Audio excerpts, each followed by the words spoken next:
واتل عليهم نبأ ابني آدم بالحق إذ قربا قربانا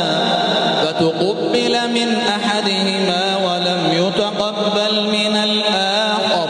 قال لأقتلنك قال إنما يتقبل الله من المتقين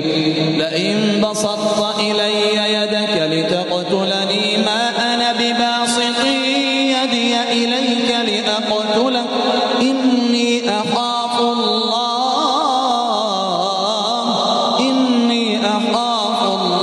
رب العالمين إني أريد أن تبوء بإثمي وإثمك فتكون من أصحاب النار وذلك جزاء الظالمين وطوعت له نفسه قتل أخيه فقتله فأصبح من